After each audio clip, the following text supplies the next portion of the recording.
ዒሳን ዓለይሂ ሰላም አይሁዶች ገደልነው ብለው ነበር አይደል? አላህ ወማ ቀተሉሁ ወማ ሰለቡሁ አልገደሉትም አልሰቀሉትም አለ። ታዲያ ዒሳ የት ሄደ? በል ረፈዐሁ ላሁ ኢለይሂ አላህ ወደ ራሱ ከፍ አደረገው። አላህ ከፍ እንዳለ ማሳያ ነው አይደል? አላህ ከፍ ያለ አምላክ ነው። ወደ ራሱ ከፍ አደረገ። ምን አለው? ለራሱ ለነቢዩላህ ዒሳ አላህ ምን አለው? ኢኒ ሙተወፊከ ወራፊዑከ ኢለያ አንተ ዒሳ ሆይ እኔ አንተን እገልሃለሁ፣ መሞትህ አይቀርም፣ ወደ እኔም ደግሞ ከፍ አደርግሃለሁ አለ። ወደ እኔ ወዴት? ወደ ላይ። አላህ የት ያለው? እላይ ከአርሹ በላይ ያለው። ከአርሹ በላይ ከኛ የማይጠበቀው ነገር ምን መሰላችሁ? ከአርሹ በላይ አላህ ቁጭ ብሎ ነው? አላህ ቆሞ ነው? ተንጋሎ ነው? አያገባንም፣ አናቅም። ለምንድን ነው ማናቀው? ቁርአን ላይ እኔ ከአርሹ በላይ እንዲሆኝ ነው ብሎ አላህ አልነገረን።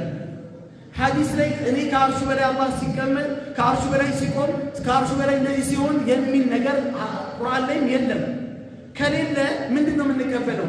በላይ ነኝ ብሏል። በላይ ማለት በታች የለበትም። አላህ ከሁሉም በላይ ነው። ወአንተ ዛሂሩ ወለይሰ ፈውቀከ ሸይ።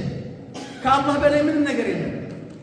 ከአላህ በላይ ምንም ነገር የለም። ሌላው ቦታ ላይ የኻፉነ ረበሁም አለ። ስለ መላእክቶች ሲነግረን አላህ ጌታቸውን ይፈራሉ። ሚን ፈውቂህም ከበላያቸው ያለውን ጌታቸውን አላህን ይፈራሉ። ሌላም ቦታ ላይ እንሂድ። ያ ሃማን ኢብኒ ሰርሐን እንደው ዛሬ ላይ ይሄ አቋም ይሄንን አቂዳ አንቀበልም የሚሉ ሰዎች ዛሬ ፊርዓውን ይሻላቸዋል። ለምን በሉ? ፊርዓውን ሙሳ ሲያስቸግረው በሙሳ ተቸገርኩ ብሎ ሲያስብ ሚኒስትሩን ጠራና ሃማንን ያ ሃማን ኢብኒ ሰርሐን ለአሊ አብሉጉል አስባብ ሰማዋቲ ፈአጠልዐ ኢላ ኢላሂ ሙሳ አንተ ሃማን ወደ ላይ ህንፃ ገንባልኝ አለው። ለምን? የሙሳን ጌታ ወደ ሙሳ ጌታ ጋር ብቅ ማለት እፈልጋለሁ አለ። ፊርዓውን እንኳን አላህ ከላይ እንደሆነ ያውቃል። ላይ ወደ ላይ ፎቅ አስገነባ። አላህን እንግዲህ ከአላህ ጋር ይጣላ ማለት ነው። ይሄ አመፅነቱ እንዳለ ሆኖ ፊርዓውን አላህ ከአርሽ በላይ ከሰማያት በላይ መሆኑን ፊርዓውን እንኳን እዚህ ቦታ ላይ እንደጠቀሰ ማስረጃ ነው።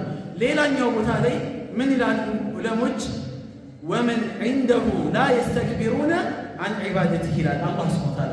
እሱ ጋር ያሉት አለ እሱ ጋር ማለት አላህ ጋር ያሉት መላኢካዎች አላህን በማምለክ ላይ በፍጹም ኩራት የለባቸውም። ቁርአኑ ለጊዜው